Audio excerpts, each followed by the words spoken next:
Judges 1. Judah and Simeon conquer the land.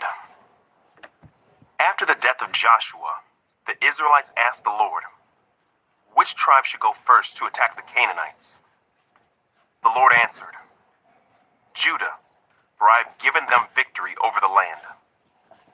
The men of Judah said to their relatives from the tribe of Simeon, join with us to fight against the Canaanites living in the territory allotted to us.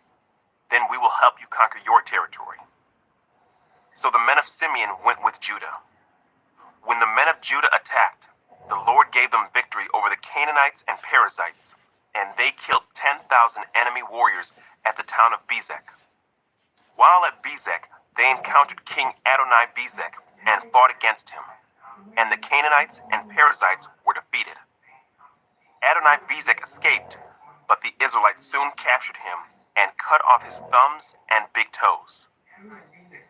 Adoni-Bezek said, I once had 70 kings with their thumbs and big toes cut off, eating scraps from under my table. Now God has paid me back for what I did to them. They took him to Jerusalem, and he died there. The men of Judah attacked Jerusalem and captured it, killing all its people and setting the city on fire. Then they went down to fight the Canaanites living in the hill country, the Negev, and the western foothills. Judah marched against the Canaanites in Hebron, formerly Kiriath Arba, defeating the forces of Sheshai, Ahiman, and Talmai. From there, they went to fight against the people living in the town of Debir, formerly called Kiriath Sefer. Caleb said, I will give my daughter Asa in marriage to the one who attacks and captures Kiriath Sefer. Othniel, the son of Caleb's younger brother Kenaz, was the one who conquered it. So Asa became Othniel's wife. When Asa married Othniel, she urged him to ask her father for a field. As she got down off her donkey, Caleb asked her, What's the matter? She said, Let me have another gift. You have already given me land in the Negev. Now please give me springs of water too. So Caleb gave her the upper and lower springs. When the tribe of Judah left Jericho, the city of palms, the Kenites, who were descendants of Moses' father-in-law, traveled with them into the wilderness of Judah. They settled among the people there, near the town of Arad in the Negev. Then Judah joined with Simeon to fight against the Canaanites living in Zephath, and they completely destroyed the town. So the town was named Hormah. In addition, Judah captured the towns of Gaza, Ashkelon, and Ekron, along with their surrounding territories. Israel fails to conquer the land.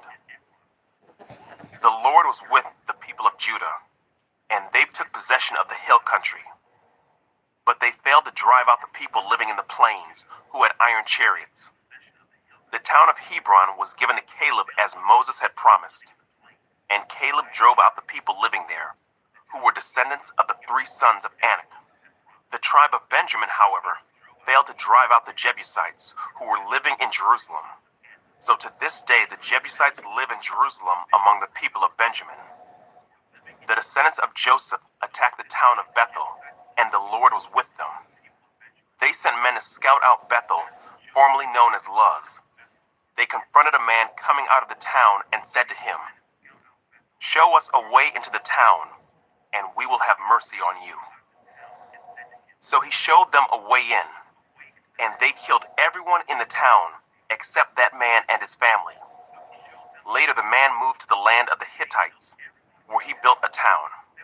He named it Luz, which is its name to this day. The tribe of Manasseh failed to drive out the people living in Bethshan, Taanach, Dor, Iblim, Megiddo, and all their surrounding settlements, because the Canaanites were determined to stay in that region. When the Israelites grew stronger, they forced the Canaanites to work as slaves, but they never did drive them completely out of the land. The tribe of Ephraim failed to drive out the Canaanites living in Gezer, so the Canaanites continued to live there among them. The tribe of Zebulun failed to drive out the residents of Kitron and Nehalo, So the Canaanites continued to live among them, but the Canaanites were forced to work as slaves for the people of Zebulun. The tribe of Asher failed to drive out the residents of Acco, Sidon, Aleb, Achzib, Helba, Aphek, and Rehob. Instead, the people of Asher moved in among the Canaanites who controlled the land, for they failed to drive them out. Likewise, the tribe of Naphtali failed to drive out the residents of Beth-Shemesh and Beth-Anath. Instead, they moved in among the Canaanites who controlled the land. Nevertheless, the people of Beth-Shemesh and Beth-Anath were forced to work as slaves for the people of Naphtali. As for the tribe of Dan, the Amorites forced them back into the hill country and would not let them come down into the plains. The Amorites were determined to stay in Mount Heres, Aijalon, and Shaalbim. But when the descendants of Joseph became stronger, they forced the Amorites to work as slaves.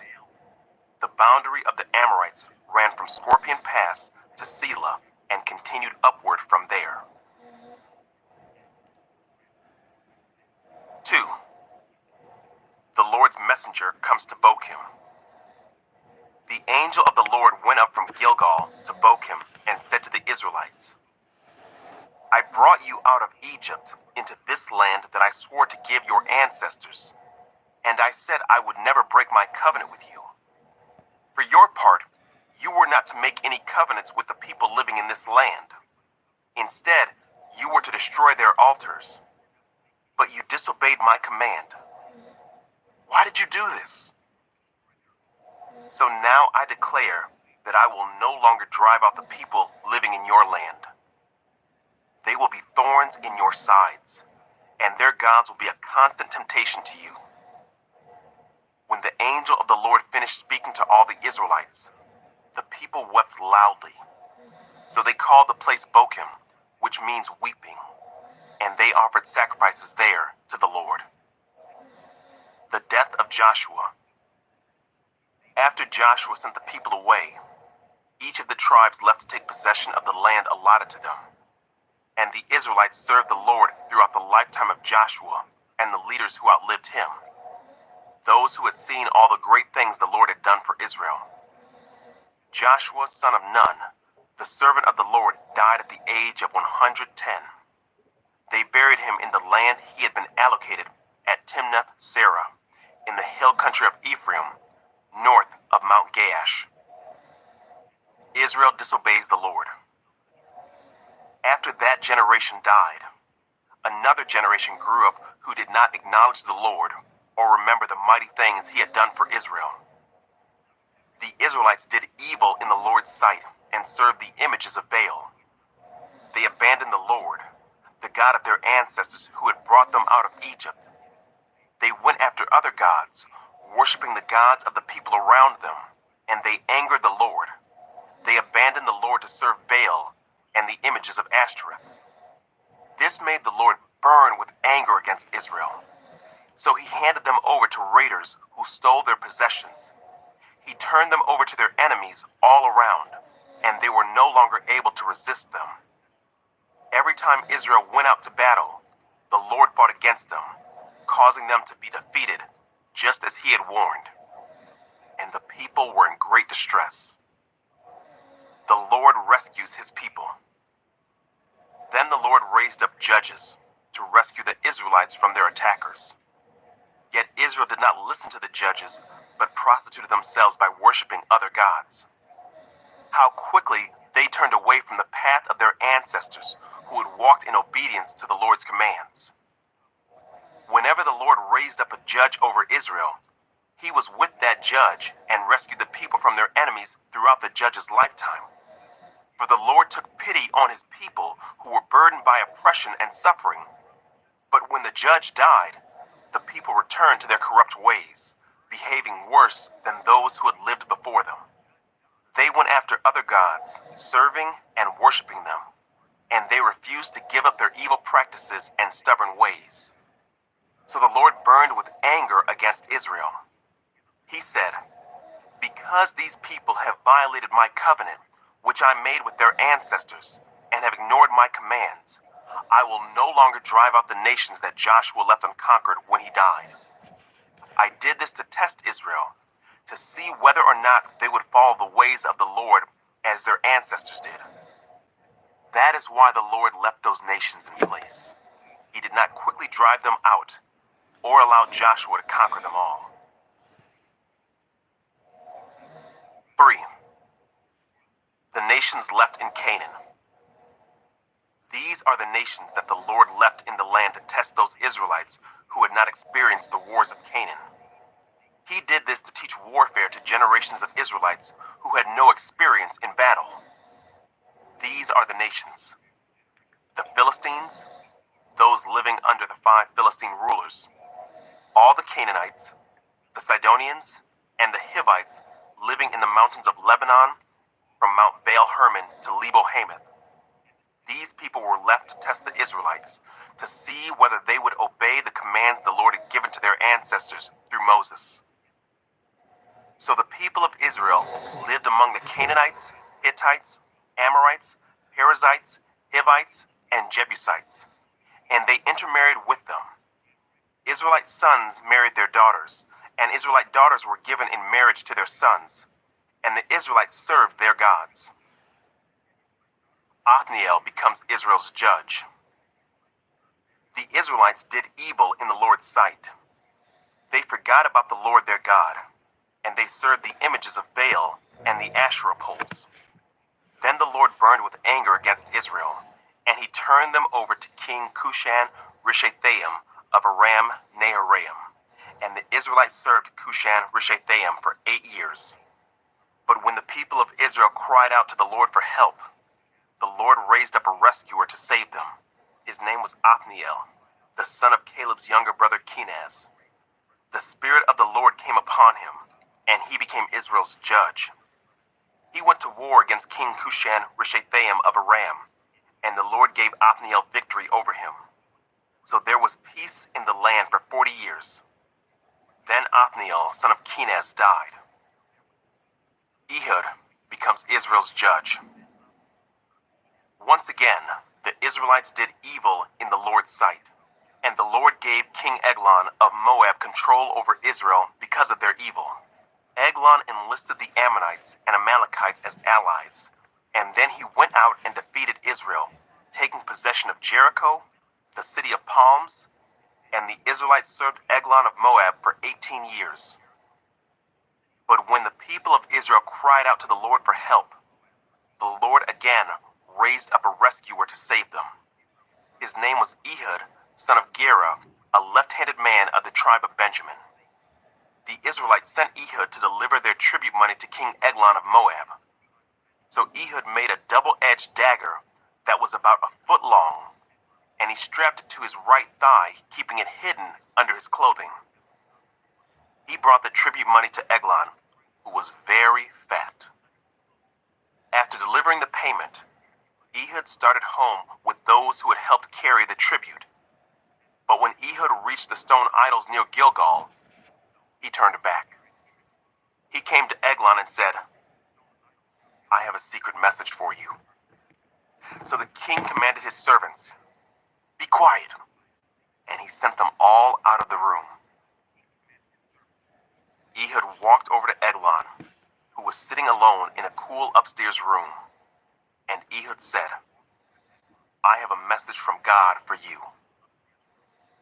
As King Eglon rose from his seat, Ehud reached with his left hand, pulled out the dagger strapped to his right thigh, and plunged it into the king's belly.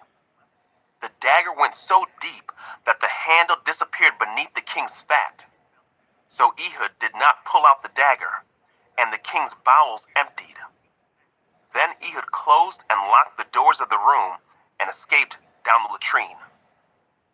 After Ehud was gone, the king's servants returned and found the doors to the upstairs room locked. They thought he might be using the latrine in the room, so they waited. But when the king didn't come out after a long delay, they became concerned and got a key. And when they opened the doors, they found their master dead on the floor. While the servants were waiting, Ehud escaped, passing the stone idols on his way to Seirah. When he arrived in the hill country of Ephraim, Ehud sounded a call to arms. Then he led a band of Israelites down from the hills. "Follow me," he said, "for the Lord has given you victory over Moab, your enemy." So they followed him, and the Israelites took control of the shallow crossings of the Jordan River across from Moab, preventing anyone from crossing. They attacked the Moabites and killed about 10,000 of their strongest and most able-bodied warriors. Not one of them escaped. So Moab was conquered by Israel that day, and there was peace in the land for 80 years. Shamgar becomes Israel's judge. After Ehud, Shamgar, son of Anath, rescued Israel. He once killed 600 Philistines with an ox goad. 4. Deborah becomes Israel's judge. After Ehud's death, the Israelites again did evil in the Lord's sight. So the Lord turned them over to King Jabin of Hazor, a Canaanite king. The commander of his army was Sisera, who lived in Harosheth Hagoyim. Sisera, who had 900 iron chariots, ruthlessly oppressed the Israelites for 20 years. Then the people of Israel cried out to the Lord for help. Deborah, the wife of Lapidoth, was a prophet who was judging Israel at that time. She would sit under the palm of Deborah between Ramah and Bethel in the hill country of Ephraim, and the Israelites would go to her for judgment. One day she sent for Barak, son of Abinoam, who lived in Kedesh in the land of Naphtali. She said to him, "This is what the Lord, the God of Israel, commands you. Call out 10,000 warriors from the tribes of Naphtali and Zebulun at Mount Tabor, and I will call out Sisera, commander of Jabin's army, along with his chariots and warriors to the Kishon River. There I will give you victory over him." Barak told her, "I will go, but only if you go with me." "Very well," she replied, "I will go with you. But you will receive no honor in this venture, for the Lord's victory over Sisera will be at the hands of a woman." So Deborah went with Barak to Kedesh.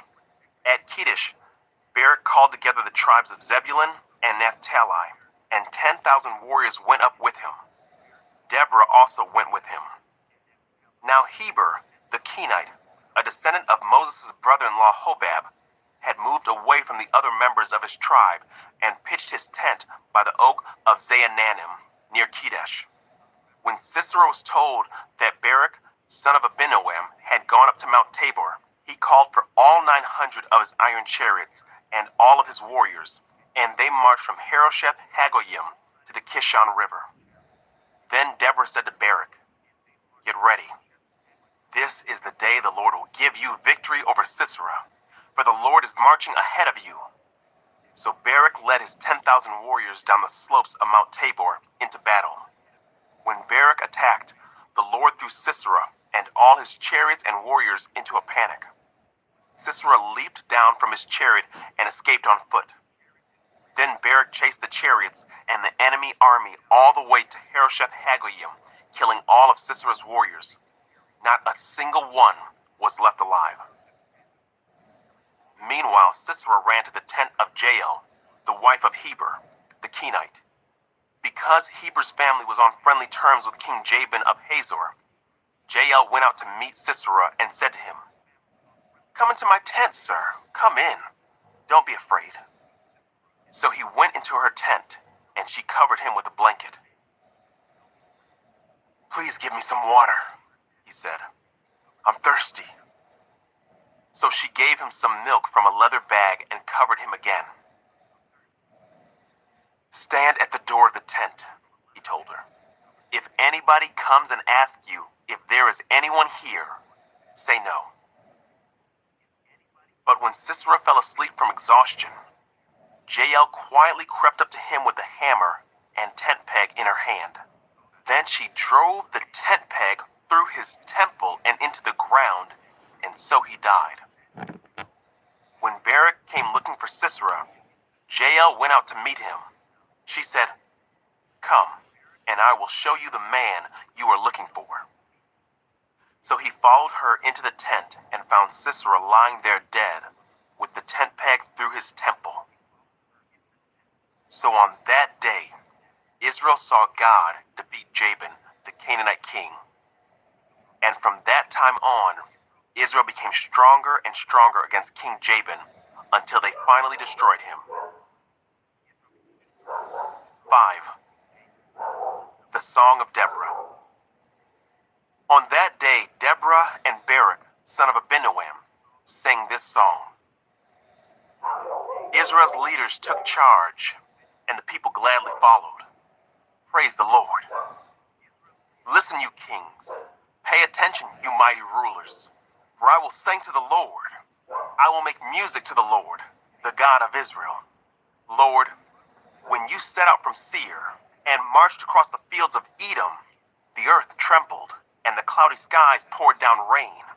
The mountains quaked in the presence of the Lord, the God of Mount Sinai, in the presence of the Lord, the God of Israel. In the days of Shamgar, son of Anath, and in the days of Jael, people avoided the main roads, and travelers stayed on winding pathways. There were few people left in the villages of Israel, until Deborah arose as a mother for Israel. When Israel chose new gods, war erupted at the city gates. Yet not a shield or spear could be seen among 40,000 warriors in Israel.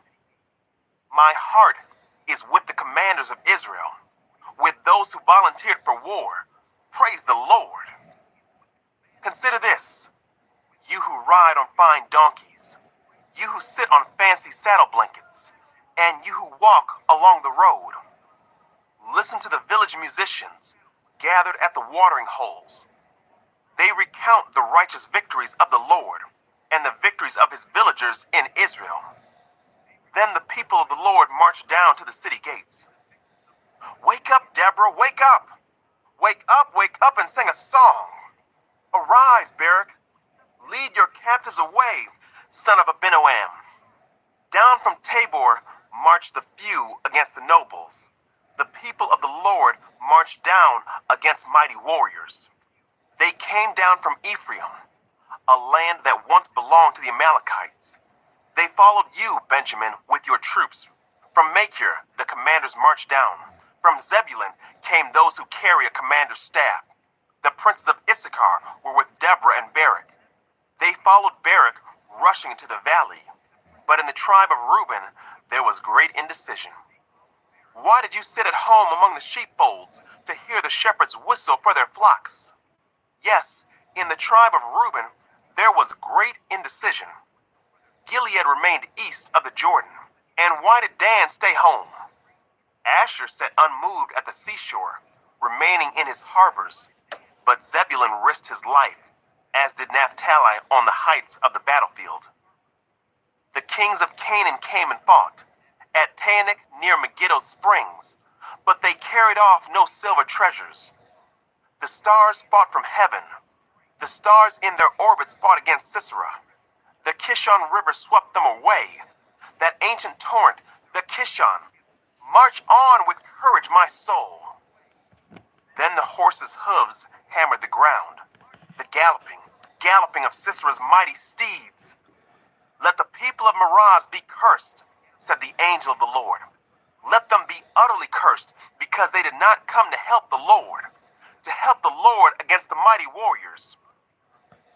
Most blessed among women is Jael, the wife of Heber the Kenite. May she be blessed above all women who live in tents. Sisera asked for water, and she gave him milk. In a bowl fit for nobles, she brought him yogurt. Then with her left hand she reached for a tent peg, and with her right hand for the workman's hammer. She struck Sisera with the hammer, crushing his head. With a shattering blow she pierced his temples. He sank. He fell. He lay still at her feet. And where he sank, there he died. From the window, Sisera's mother looked out. Through the window she watched for his return, saying, "Why is his chariot so long in coming? Why don't we hear the sound of chariot wheels?" Her wise women answer, and she repeats these words to herself. They must be dividing the captured plunder, with a woman or two for every man. There will be colorful robes for Sisera, and colorful embroidered robes for me. Yes, the plunder will include colorful robes embroidered on both sides. Lord, may all your enemies die like Sisera, but may those who love you rise like the sun in all its power. Then there was peace in the land for 40 years. 6. Gideon becomes Israel's judge. The Israelites did evil in the Lord's sight. So the Lord handed them over to the Midianites for 7 years. The Midianites were so cruel that the Israelites made hiding places for themselves in the mountains, caves, and strongholds. Whenever the Israelites planted their crops, marauders from Midian, Amalek, and the people of the east would attack Israel, camping in the land and destroying crops as far away as Gaza. They left the Israelites with nothing to eat, taking all the sheep, goats, cattle, and donkeys. These enemy hordes, coming with their livestock and tents, were as thick as locusts. They arrived on droves of camels too numerous to count, and they stayed until the land was stripped bare. So Israel was reduced to starvation by the Midianites. Then the Israelites cried out to the Lord for help. When they cried out to the Lord because of Midian, the Lord sent a prophet to the Israelites. He said, "This is what the Lord, the God of Israel, says. I brought you up out of slavery in Egypt. I rescued you from the Egyptians and from all who oppressed you. I drove out your enemies and gave you their land. I told you, I am the Lord your God. You must not worship the gods of the Amorites, in whose land you now live. But you have not listened to me." Then the angel of the Lord came and sat beneath the great tree at Ophrah, which belonged to Joash of the clan of Abiezer. Gideon, son of Joash, was threshing wheat at the bottom of a winepress to hide the grain from the Midianites. The angel of the Lord appeared to him and said, "Mighty hero, the Lord is with you." "Sir," Gideon replied, "if the Lord is with us, why has all this happened to us? And where are all the miracles our ancestors told us about? Didn't they say, 'The Lord brought us up out of Egypt'? But now the Lord has abandoned us and handed us over to the Midianites." Then the Lord turned to him and said, "Go with the strength you have and rescue Israel from the Midianites. I am sending you." "But Lord," Gideon replied, "how can I rescue Israel? My clan is the weakest in the whole tribe of Manasseh, and I am the least in my entire family." The Lord said to him, "I will be with you, and you will destroy the Midianites as if you were fighting against one man." Gideon replied, "If you are truly going to help me, show me a sign to prove that it is really the Lord speaking to me. Don't go away until I come back and bring my offering to you." He answered, "I will stay here until you return." Gideon hurried home. He cooked a young goat, and with a basket of flour he baked some bread without yeast. Then, carrying the meat in a basket and the broth in a pot, he brought them out and presented them to the angel who was under the great tree. The angel of God said to him, "Place the meat and the unleavened bread on this rock and pour the broth over it." And Gideon did as he was told. Then the angel of the Lord touched the meat and bread with the tip of the staff in his hand, and fire flamed up from the rock and consumed all he had brought. And the angel of the Lord disappeared. When Gideon realized that it was the angel of the Lord, he cried out, "O sovereign Lord, I'm doomed. I have seen the angel of the Lord face to face." "It is all right," the Lord replied. "Do not be afraid. You will not die." And Gideon built an altar to the Lord there and named it Yahweh Shalom, which means the Lord is peace. The altar remains in Ophrah in the land of the clan of Abiezer to this day. That night, the Lord said to Gideon, "Take the second bull from your father's herd, the one that is 7 years old. Pull down your father's altar to Baal and cut down the Asherah pole standing beside it. Then build an altar to the Lord your God here on this hilltop sanctuary, laying the stones carefully. Sacrifice the bull as a burnt offering on the altar, using as fuel the wood of the Asherah pole you cut down." So Gideon took 10 of his servants and did as the Lord had commanded. But he did it at night because he was afraid of the other members of his father's household and the people of the town. Early the next morning, as the people of the town began to stir, someone discovered that the altar of Baal had been broken down and that the Asherah pole beside it had been cut down. In their place, a new altar had been built, and on it were the remains of the bull that had been sacrificed. The people said to each other, "Who did this?" And after asking around and making a careful search, they learned that it was Gideon, the son of Joash. "Bring out your son," the men of the town demanded of Joash. "He must die for destroying the altar of Baal and for cutting down the Asherah pole." But Joash shouted to the mob that confronted him, "Why are you defending Baal? Will you argue his case? Whoever pleads his case will be put to death by morning. If Baal truly is a god, let him defend himself and destroy the one who broke down his altar." From then on, Gideon was called Jerubbaal, which means "let Baal defend himself," because he broke down Baal's altar. Gideon asked for a sign. Soon afterward, the armies of Midian, Amalek, and the people of the east formed an alliance against Israel and crossed the Jordan, camping in the valley of Jezreel. Then the Spirit of the Lord clothed Gideon with power. He blew a ram's horn as a call to arms, and the men of the clan of Abiezer came to him. He also sent messengers throughout Manasseh, Asher, Zebulun, and Naphtali, summoning their warriors, and all of them responded. Then Gideon said to God, "If you are truly going to use me to rescue Israel as you promised, prove it to me in this way. I will put a wool fleece on the threshing floor tonight. If the fleece is wet with dew in the morning, but the ground is dry, then I will know that you are going to help me rescue Israel as you promised." And that is just what happened. When Gideon got up early the next morning, he squeezed the fleece and wrung out a whole bowlful of water. Then Gideon said to God, "Please don't be angry with me, but let me make one more request. Let me use the fleece for one more test. This time, let the fleece remain dry while the ground around it is wet with dew."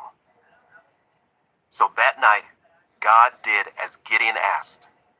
The fleece was dry in the morning, but the ground was covered with dew. 7. Gideon defeats the Midianites.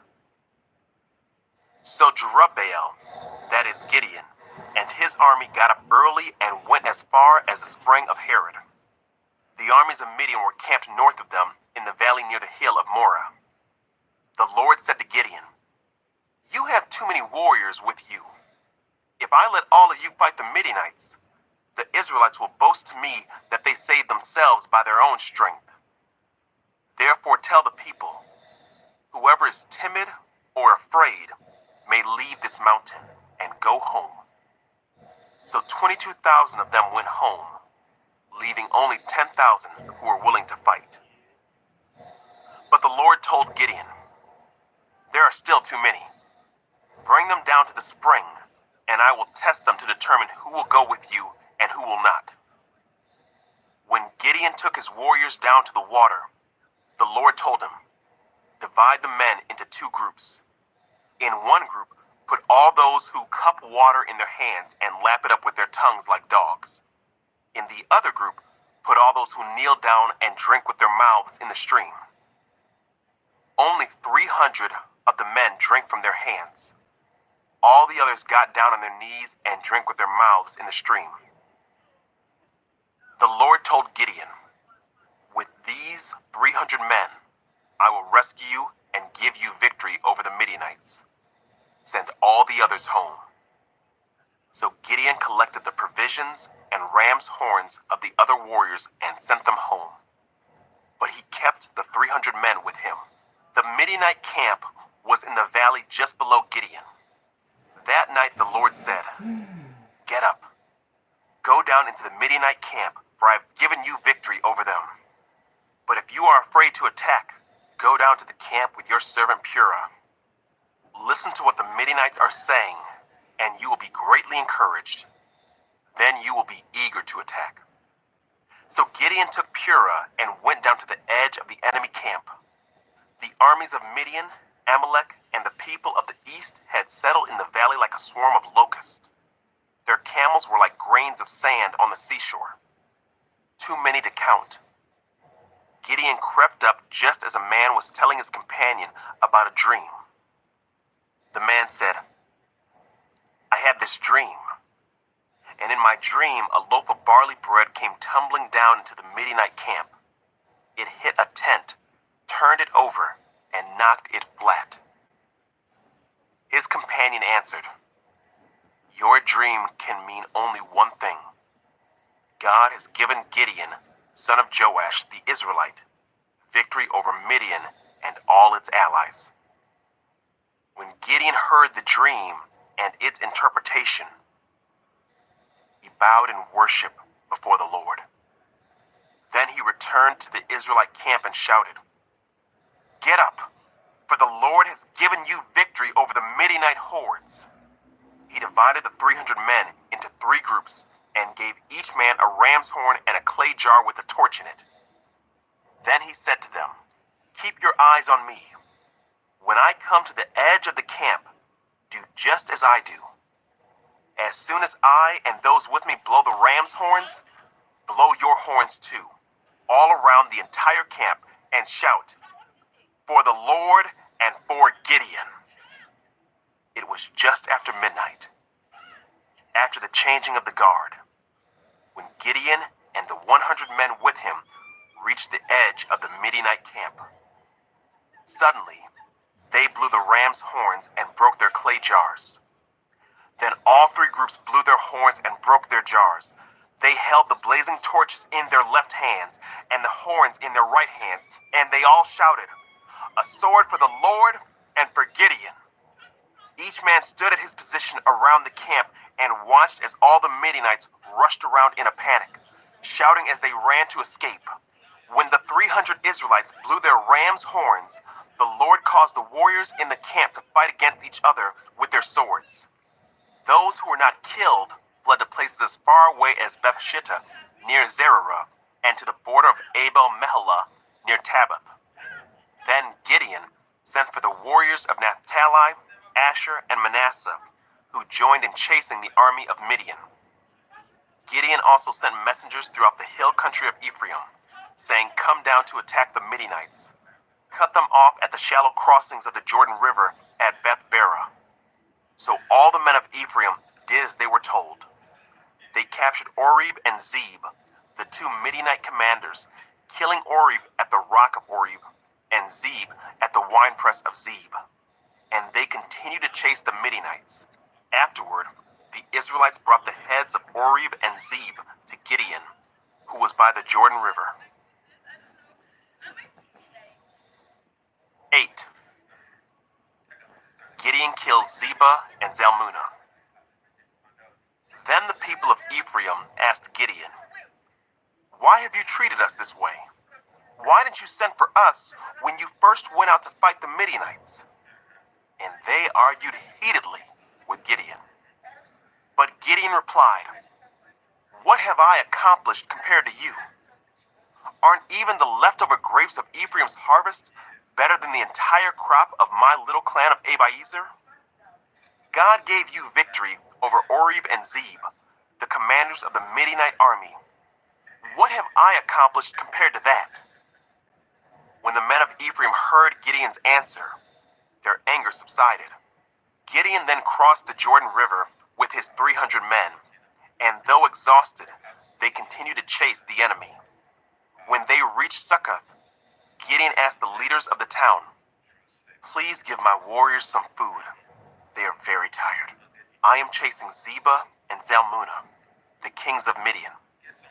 But the officials of Succoth replied, "Catch Zebah and Zalmunna first, and then we will feed your army." So Gideon said, "After the Lord gives me victory over Zebah and Zalmunna, I will return and tear your flesh with the thorns and briars from the wilderness." From there, Gideon went up to Peniel and again asked for food, but he got the same answer. So he said to the people of Peniel, "After I return in victory, I will tear down this tower." By this time, Zebah and Zalmunna were in Karkor with about 15,000 warriors, all that remained of the allied armies of the east, for 120,000 had already been killed. Gideon circled around by the caravan route east of Nobah and Jogbehah, taking the Midianite army by surprise. Zebah and Zalmunna, the two Midianite kings, fled, but Gideon chased them down and captured all their warriors. After this, Gideon returned from the battle by way of Heres Pass. There he captured a young man from Succoth and demanded that he write down the names of all the 77 officials and elders in the town. Gideon then returned to Succoth and said to the leaders, "Here are Zebah and Zalmunna.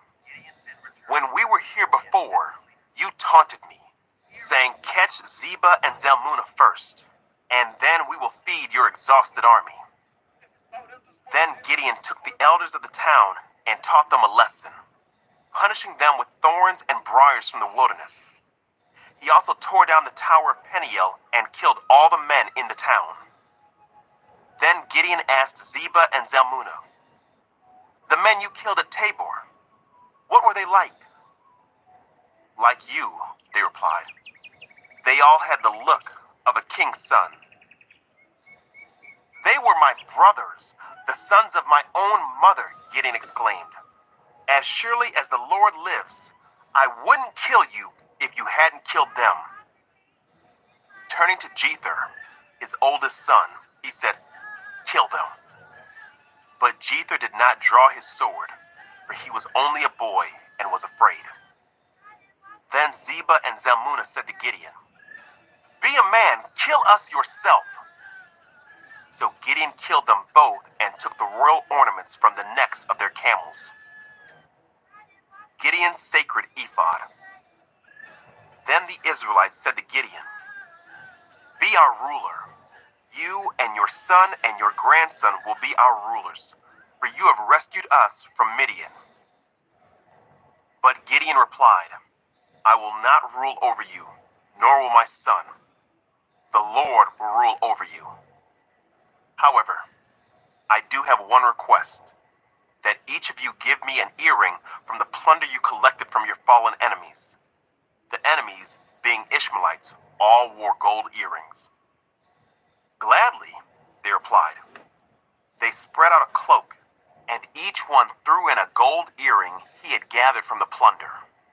The weight of the gold earrings was 43 pounds, not including the royal ornaments and pendants, the purple clothing worn by the kings of Midian, or the chains around the necks of their camels.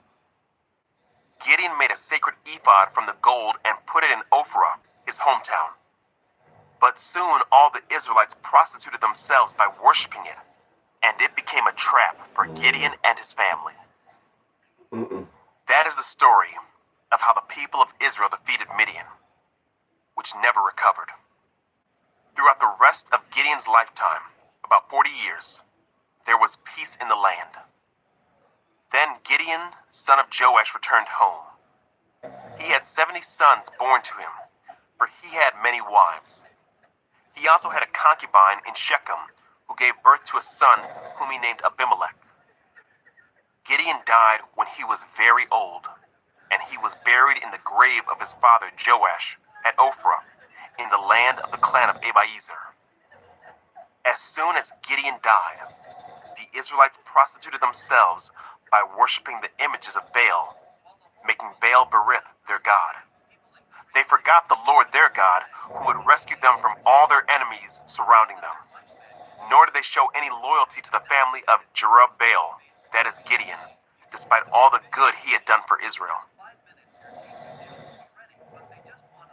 9. Abimelech rules over Shechem. One day, Gideon's son Abimelech went to Shechem to visit his uncles, his mother's brothers.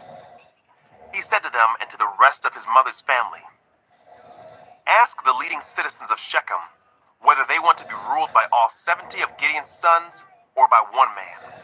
And remember that I am your own flesh and blood." So Abimelech's uncles gave his message to all the citizens of Shechem on his behalf. And after listening to this proposal, the people of Shechem decided in favor of Abimelech because he was their relative. They gave him 70 silver coins from the temple of Baal Berith, which he used to hire some reckless troublemakers who agreed to follow him. He went to his father's home at Ophrah, and there, on one stone, they killed all 70 of his half-brothers, the sons of Gideon. But the youngest brother, Jotham, escaped and hid. Then all the leading citizens of Shechem and Beth Millo called a meeting under the oak beside the pillar at Shechem and made Abimelech their king. Jotham's parable. When Jotham heard about this, he climbed to the top of Mount Gerizim and shouted, "Listen to me, citizens of Shechem. Listen to me if you want God to listen to you. Once upon a time, the trees decided to choose a king. First, they said to the olive tree, 'Be our king.' But the olive tree refused, saying, 'Should I quit producing the olive oil that blesses both God and people just to wave back and forth over the trees?' Then they said to the fig tree, 'You be our king.' But the fig tree also refused, saying, 'Should I quit producing my sweet fruit just to wave back and forth over the trees?' Then they said to the grapevine, 'You be our king.' But the grapevine also refused, saying, 'Should I quit producing the wine that cheers both God and people just to wave back and forth over the trees?' Then all the trees finally turned to the thorn bush and said, 'Come, you be our king.' And the thorn bush replied to the trees, 'If you truly want to make me your king, come and take shelter in my shade. If not, let fire come out from me and devour the cedars of Lebanon.'" Jotham continued, "Now make sure you have acted honorably and in good faith by making Abimelech your king, and that you have done right by Gideon and all of his descendants. Have you treated him with the honor he deserves for all he accomplished? For he fought for you and risked his life when he rescued you from the Midianites. But today, you have revolted against my father and his descendants, killing his 70 sons on one stone, and you have chosen his slave woman's son, Abimelech, to be your king just because he is your relative. If you have acted honorably and in good faith toward Gideon and his descendants today, then may you find joy in Abimelech, and may he find joy in you. But if you have not acted in good faith, then may fire come out from Abimelech and devour the leading citizens of Shechem and Beth Millo. And may fire come out from the citizens of Shechem and Beth Millo and devour Abimelech." Then Jotham escaped and lived in fear because he was afraid of his brother Abimelech. Shechem rebels against Abimelech. After Abimelech had ruled over Israel for 3 years, God sent a spirit that stirred up trouble between Abimelech and the leading citizens of Shechem, and they revolted. God was punishing Abimelech for murdering Gideon's 70 sons and the citizens of Shechem for supporting him in this treachery of murdering his brothers. The citizens of Shechem set an ambush for Abimelech on the hilltops and robbed everyone who passed that way. But someone warned Abimelech about their plot. One day, Gaal, son of Ebed, moved to Shechem with his brothers and gained the confidence of the leading citizens of Shechem. During the annual harvest festival at Shechem, held in the temple of the local god, the wine flowed freely, and everyone began cursing Abimelech. "Who is Abimelech?" Gaal shouted. "He's not a true son of Shechem, so why should we be his servants? He's merely the son of Gideon, and this Zebul is merely his deputy. Serve the true sons of Hamer, the founder of Shechem. Why should we serve Abimelech? If I were in charge here, I would get rid of Abimelech. I would say to him, 'Get some soldiers and come out and fight.'"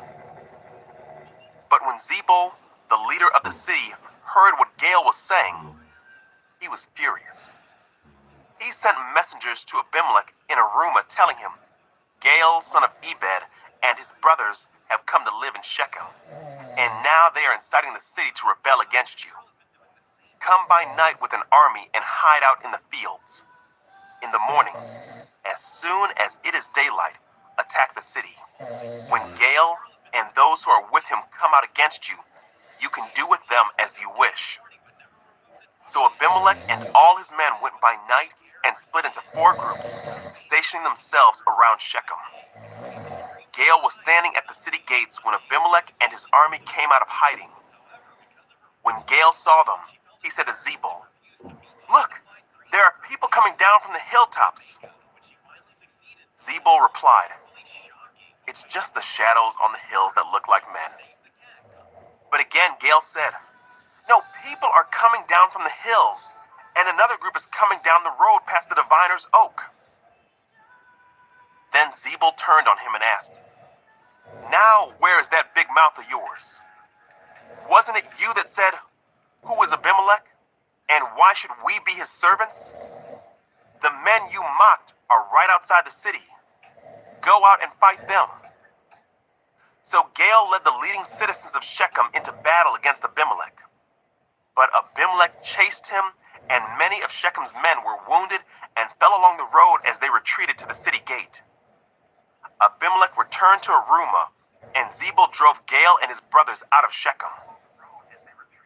The next day, the people of Shechem went out into the fields to battle.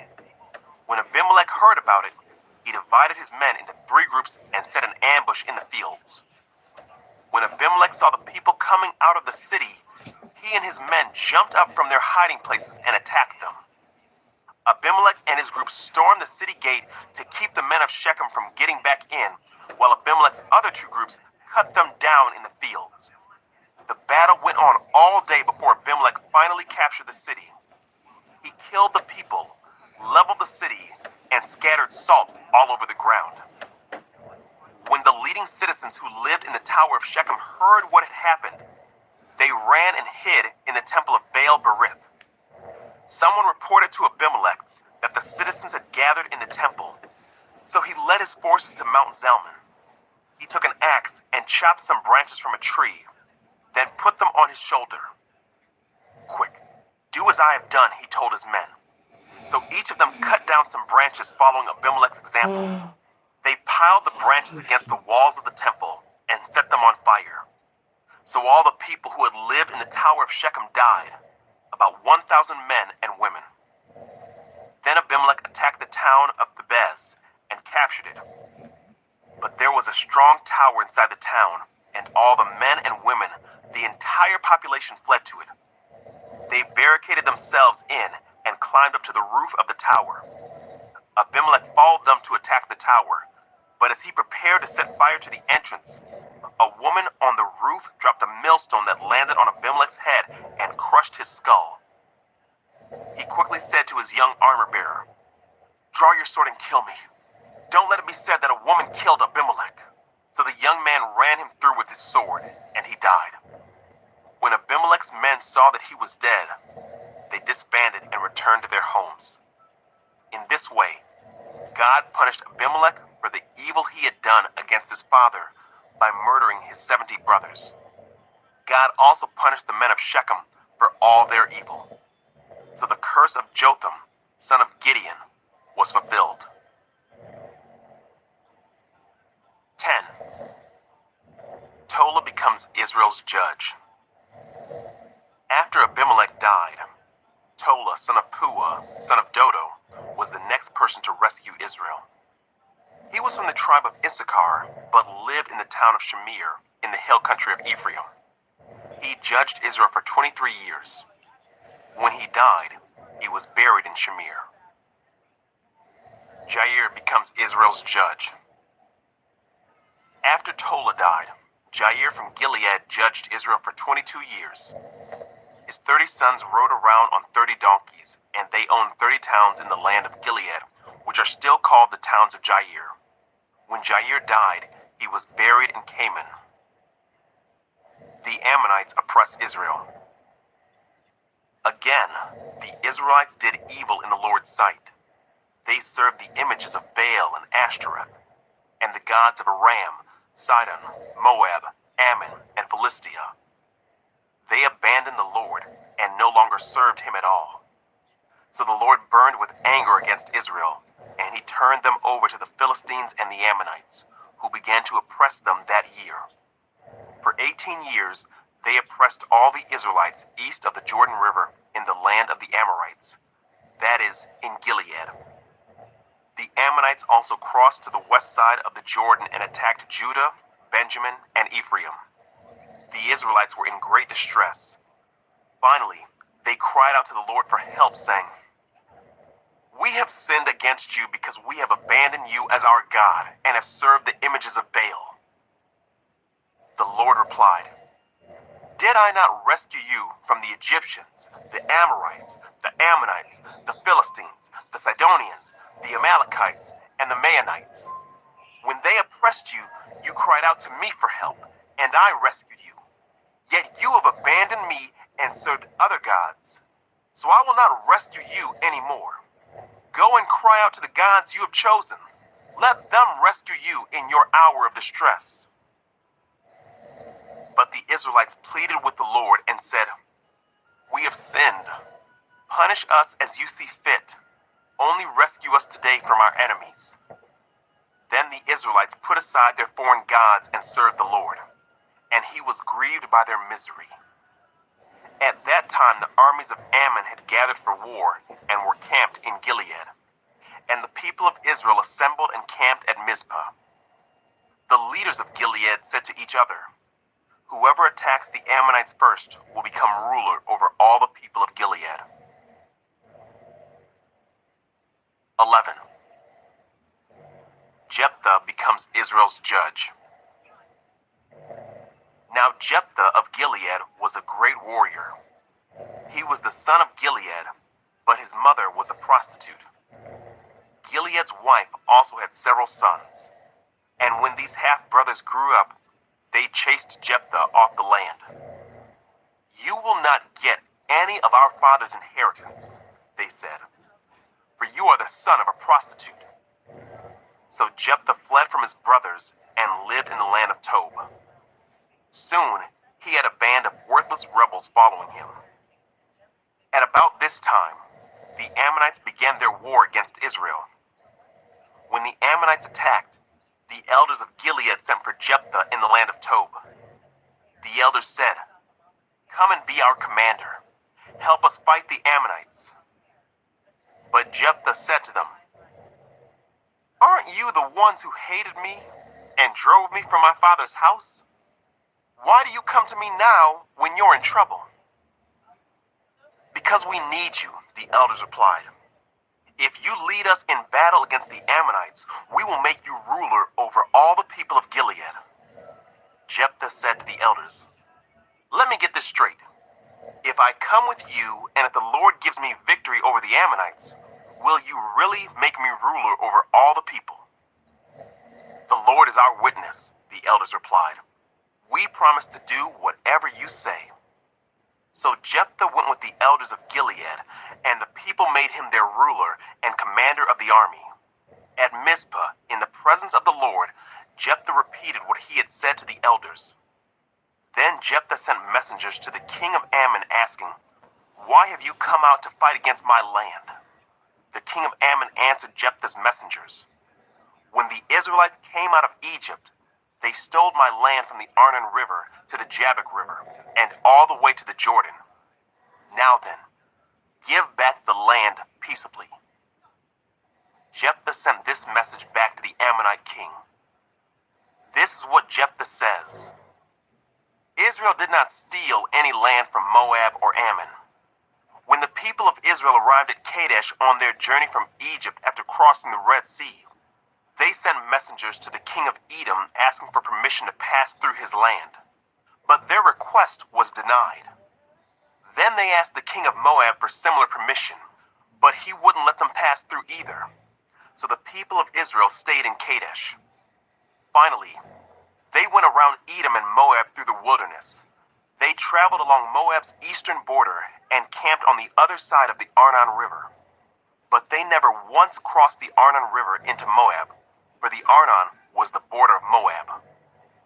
Then Israel sent messengers to King Sihon of the Amorites, who ruled from Heshbon, asking for permission to cross through his land to get to their destination. But King Sihon didn't trust Israel to pass through his land. Instead, he mobilized his army at Jahaz and attacked them. But the Lord, the God of Israel, gave his people victory over King Sihon. So Israel took control of all the land of the Amorites who lived in that region, from the Arnon River to the Jabbok River, and from the eastern wilderness to the Jordan. So you see, it was the Lord, the God of Israel, who took away the land from the Amorites and gave it to Israel. Why then should we give it back to you? You keep whatever your god Chemosh gives you, and we will keep whatever the Lord our God gives us. Are you any better than Balak, son of Zippor, king of Moab? Did he try to make a case against Israel for disputed land? Did he go to war against them? Israel has been living here for 300 years, inhabiting Heshbon and its surrounding settlements, all the way to Aroer and its settlements, and in all the towns along the Arnon River. Why have you made no effort to recover it before now? Therefore, I have not sinned against you. Rather, you have wronged me by attacking me. Let the Lord, who is judge, decide today which of us is right, Israel or Ammon. But the king of Ammon paid no attention to Jephthah's message. Jephthah's vow. At that time, the Spirit of the Lord came upon Jephthah, and he went throughout the land of Gilead and Manasseh, including Mizpah in Gilead, and from there he led an army against the Ammonites. And Jephthah made a vow to the Lord. He said, "If you give me victory over the Ammonites, I will give to the Lord whatever comes out of my house to meet me when I return in triumph. I will sacrifice it as a burnt offering." So Jephthah led his army against the Ammonites, and the Lord gave him victory. He crushed the Ammonites, devastating about 20 towns from Aroer to an area near Minnith and as far away as Abel-Keramim. In this way, Israel defeated the Ammonites. When Jephthah returned home to Mizpah, his daughter came out to meet him, playing on a tambourine and dancing for joy. She was his one and only child. He had no